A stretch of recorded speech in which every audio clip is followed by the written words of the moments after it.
Assalamualaikum warahmatullahi wabarakatuh. Halo semuanya, perkenalkan saya Livianti Hakamase dari Universitas Negeri Jakarta, Program Studi Pendidikan Biologi Angkatan 2019. Pada kesempatan kali ini, izinkan saya untuk memberikan sebuah gambaran bagaimana seorang pendidik dalam menerapkan model pembelajaran bertukar pasangan. Nah, untuk sintaks dalam pembelajaran pada kali ini, di mana yang pertama itu pembukaan, yaitu nantinya guru akan memberikan salam pembuka ataupun juga bisa melakukan absensi kepada kehadiran dari peserta didik tersebut. Kemudian untuk selanjutnya itu nanti guru akan mengulas kembali materi yang telah dijelaskan pada minggu-minggu sebelumnya. Nah, pada kegiatan intinya, nantinya guru ini akan memberikan sedikit materi atau gambaran materi mengenai pembelajaran yang akan disampaikan nantinya. Setelah itu, nantinya guru ini akan memberikan studi kasus ataupun tugas yang digunakan untuk bahan diskusi dari peserta didiknya tersebut. Selanjutnya, nanti guru ini akan membagikan peserta didik menjadi beberapa kelompok, dengan satu kelompok itu terdiri dari 2 orang. Nah, kemudian setelah sudah terbagi kelompoknya, nantinya peserta didik ini akan berdiskusi mengenai studi kasus ataupun tugas yang telah diberikan oleh gurunya. Selanjutnya nanti setelah selesai diskusi yang pertama, salah satu anggota dari kelompok akan bertukar pasangan dengan kelompok lainnya. Nah, ini diharapkan atau tujuannya itu agar siswa ini akan mendapatkan informasi baru ataupun jawaban baru mengenai studi kasus yang sedang dibicarakan.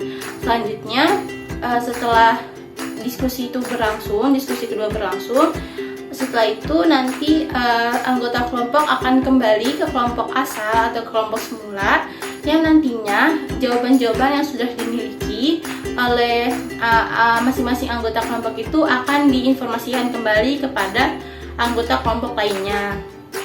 Nah, di sini peran guru itu memandu jalannya diskusi ataupun bisa memberikan sedikit materi-materi dari diskusi pada kali ini. Selanjutnya, untuk bagian penutup, guru ini akan meminta salah satu mahasiswa untuk menyampaikan hasil diskusinya tersebut. Kemudian guru ini akan menjelaskan ulang kembali mengenai studi kasus yang berkaitan dengan materi pembelajaran pada saat itu.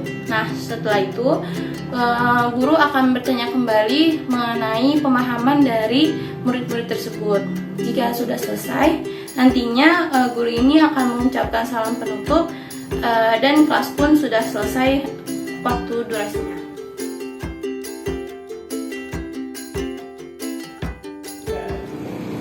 Selamat pagi anak-anak. Pagi Bu. Ya, jadi sebelum kita mulai pembelajaran pada hari ini, langkah baiknya kita berdoa terlebih dahulu. Mungkin bisa dipimpin dari salah satu dari antara kalian. Bersiap, berdoa.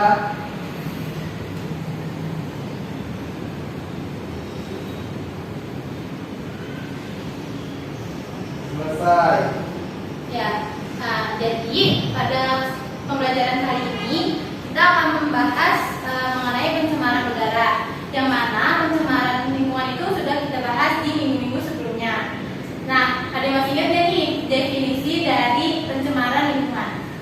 Merusak lingkungan Bu.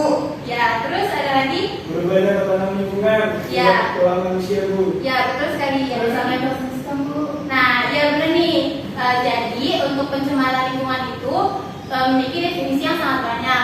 Ada tadi tentang berubahnya tatanan lingkungan, kemudian bisa juga merusak ekosistem dan yang lainnya. Nah, untuk jenis-jenis dari pencemaran lingkungan sendiri itu kemarin ada 3 ya, ada 3. Yang pertama apa? Ada yang tahu? Pencemaran udara. Ya, ini yang akan kita bahas Pencemaran air, Bu. Ya, betul sekali, pencemaran air. Yang terakhir, Pencemaran tanah, Bu. ya betul sekali, pencemaran tanah. Yeay.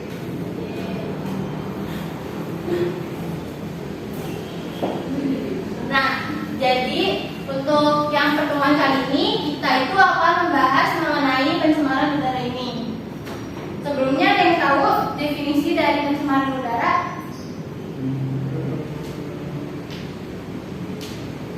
Ya Bu, Ya, apa? pencemaran udara itu suatu kondisi udara mengandung senyawa kimia Bu. Ya, betul. Nah, jadi benar nih yang dibilang oleh Rofi.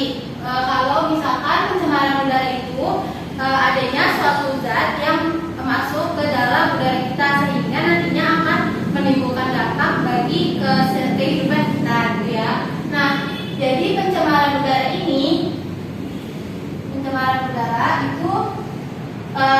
ada dampaknya. Kira-kira tahu nggak dampak buat kita sendiri itu apa dari adanya pencemaran udara itu? Saya Bu, Ya, boleh Rofi. kualitas udara yang menurun Bu. Ya, nah jadi karena pencemaran udara ini kan tadi adanya masuk zat-zat ke udara itu ya, makanya kualitas udara itu akan semakin turun sehingga nantinya jika kita hirup udara itu akan beda gitu rasanya, kayak kurang segar ataupun yang lainnya seperti itu. Nah, mungkin ada lagi. Tadi satu, kualitas menurun ya. Merusak kesehatan, Bu. Ya, betul. Nah, tadi dari Nabil itu merusak kesehatan. Jadi, di mana pencemaran udara ini juga bisa menimbulkan efek bagi pernafasan kita, kayak misalkan penyakit saluran pernafasan seperti itu. Jadi yang kedua, penyakit ada lagi timbulnya efek rumah kaca, Bu. Nah, ya betul. Timbulnya efek rumah kaca itu disebabkan karena menipisnya lapisan ozon ya. Jadi bisa juga tadi efek rumah kaca itu masuk ke dampak dari pencemaran udara. Nah, selanjutnya kan kita udah bahas nih mengenai dampak dari pencemaran udara. Kalau misalkan dari kalian semua ini udah mengetahui dampaknya, lalu kalian tahu nggak penyebab dari pencemaran udara itu bisa terjadi di kehidupan kita? Ada yang tahu? Penyebabnya ada dua Bu, Ya, boleh apa Sabil? dari aktivitas alam dan aktivitas manusia. Nah, ya, jadi secara garis besar benar nih yang dikatakan Sabil, kalau misalkan untuk penyebab dari pencemaran udara itu ada dua. Yang pertama dari ulah manusia. Contohnya itu misalkan kayak pembakaran sampah gitu, kemudian dari asap pabrik, terus dari asap kendaraan bermotor dan selanjutnya itu. Nah, terus yang kedua itu dari alam itu sendiri, misalkan dari asap hangus vulkanik gitu, terus asap kebakaran hutan dan yang lainnya. Nah, sampai sini ada yang ditanyakan?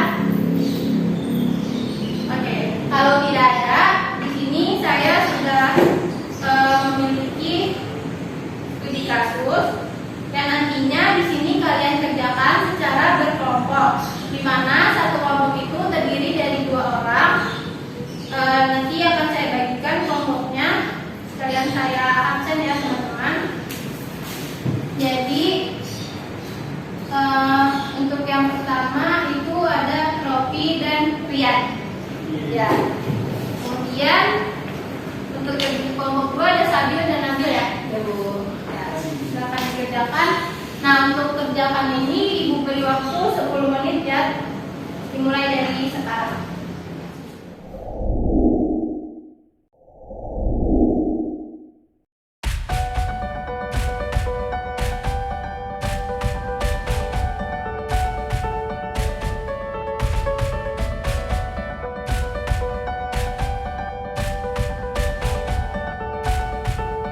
Ya, baik anak-anak. Jadi waktu 10 menitnya sudah habis. Nah, sekarang kalian akan bertukar pasangan, di mana nanti salah satu anggota kelompok 1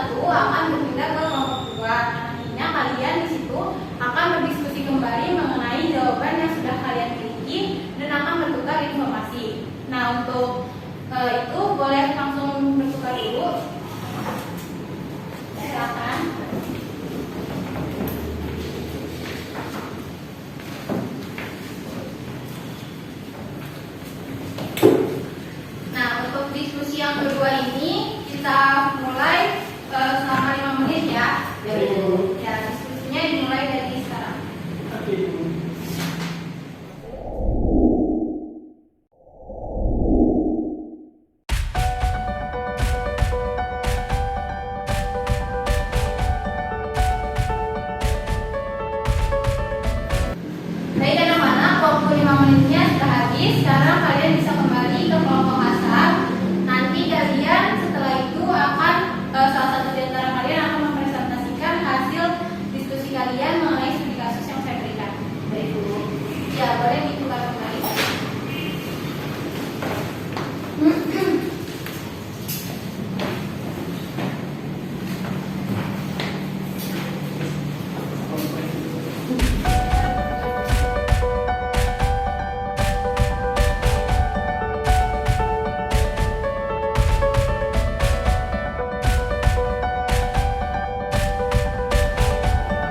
Ya baik, anak-anak, untuk diskusi terakhirnya itu sudah selesai. Sekarang Ibu minta mungkin salah satu perwakilan dari kelompok 2 boleh maju untuk menampilkan hasil diskusi kalian.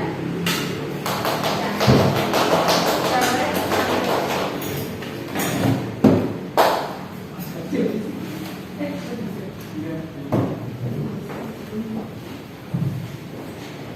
Assalamualaikum Bu. Ya, boleh.